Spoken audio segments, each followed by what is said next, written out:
গোপালগঞ্জে আওয়ামী লীগের বিক্ষোভ কর্মসূচি থেকে সেনাবাহিনীর টহলরত গাড়িতে আগুন দেওয়া হয়েছে। হামলাদের উপরেও কর্মকর্তা সহ 9 অতিরিক্ত সেনা মোতায়েন করা হয়েছে।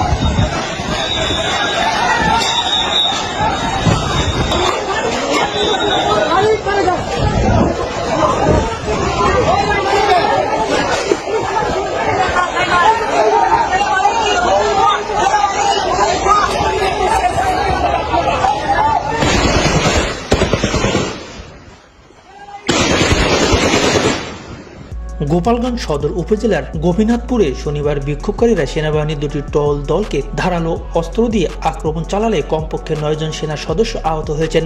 আন্তঃবাহিনী জনসংযোগ পরিদপ্তর আইএসপিআর এক বিবৃতিতে এ কথা জানিয়েছে। গতরাতে আইএসপির বিজ্ঞপ্তিতে জানায়, বিক্ষোভকারীরা গোপালগঞ্জ ঢাকা মহাসড়ক অবরোধ করে প্রাথমিকভাবে পরিস্থিতি নিয়ন্ত্রণ করার জন্য দায়িত্ব পালনরত সেনাবাহিনীর দুটি টহল দল ঘটনাস্থলে গমন করে তাদের উপর অতর্কিত হামলা চালায়। উল্লেখ্য, উক্ত ঘটনায় আহত সেনা সদস্যগণ আশঙ্কামুক্ত চিকিৎসাধীন রয়েছেন। এছাড়াও তারা সেনাবাহিনীর একটি গাড়ি পুড়িয়ে দেয় এবং গাড়ি ভাঙচুর করে। এ সময় বিক্ষোভকারীদের ছত্রভঙ্গ করে পরিস্থিতি নিয়ন্ত্রণে আনার জন্য সেনার টহল দল 4 রাউন্ড অ্যামিনিশন ফায়ার করে।